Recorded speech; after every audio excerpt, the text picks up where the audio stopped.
ಬೆಂಗಳೂರು ಹೊರವಲಯದಲ್ಲೂ ಕೂಡ ಈ ಗುಂಡಿಗಳ ಕಾರ್ಬಾರ್ ಬಹಳ ಜೋರಾಗಿದೆ. ಕೆಂಪೇಗೌಡ ಏರ್ಪೋರ್ಟ್ ಪಕ್ಕದ ಈ ಗ್ರಾಮದ ರಸ್ತೆಯಲ್ಲಿ ಜನ ಜೀವ ಕೈಯಲ್ಲಿ ಹಿಡಿದು ಓಡಾಡ್ತಾ ಇದ್ದಾರೆ. ಈ ಬಗ್ಗೆ ನಮ್ಮ ಪ್ರತಿನಿಧಿ ಒಂದು ಪ್ರತ್ಯಕ್ಷ ವರದಿಯನ್ನ ಕೊಟ್ಟಿದ್ದಾರೆ. ಬನ್ನಿ ನೋಡ್ಕೊಂಬರೋಣ. ಬೆಂಗಳೂರಿನಲ್ಲಿ ಒಂದು ರೀತಿ ಗುಂಡಿಯ ಸಮಸ್ಯೆಗಳು ಒಂದು ಕಡೆ ಆದರೆ ಬೆಂಗಳೂರು ಪಕ್ಕದಲ್ಲೇ ಇರತಕ್ಕಂಥ ಗ್ರಾಮಾಂತರ ಜಿಲ್ಲೆಯಲ್ಲೂ ಕೂಡ ಗುಂಡಿಗಳ ಸಾಮ್ರಾಜ್ಯವೇ ಇರುವಂಥದ್ದು.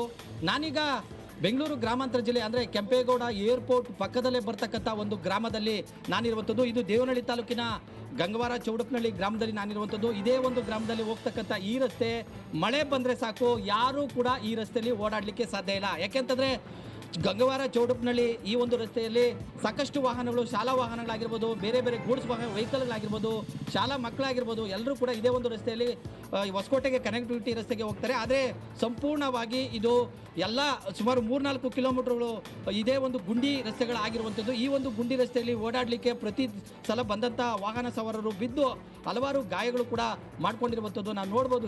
ಸುಮಾರು 4 ಕಿಲೋಮೀಟರ್ ದೂರನೂ ಕೂಡ ಇದೇ ರೀತಿಯಾಗಿ ಇರುವಂಥದ್ದು. ಯಾಕೆಂತಂದರೆ ಈ ರಸ್ತೆಯಲ್ಲಿ ಅಂದರೆ ಕೇವಲ ನಾನು ಒಂದು ಗುಂಡಿಯನ್ನು ನಿಮಗೆ ಪ್ರತ್ಯಕ್ಷವಾಗಿ ತೋರಿಸ್ತಾ ಇದ್ದೀನಿ. ಇದೇ ರೀತಿಯಾದ ಗುಂಡಿಗಳು 2-3 ಅಡಿಗಳಿಗೂ ಕೂಡ ಇರುವಂಥದ್ದು. ಕ್ಯಾಮ್ರಾಮನ್ ಮೋನಿಗೌಡ ಜೊತೆ ಮಂಜುನಾಥ್ ದಿಂದೂರು, ರಿಪಬ್ಲಿಕ್ ಕನ್ನಡ, ದೇವನಹಳ್ಳಿ.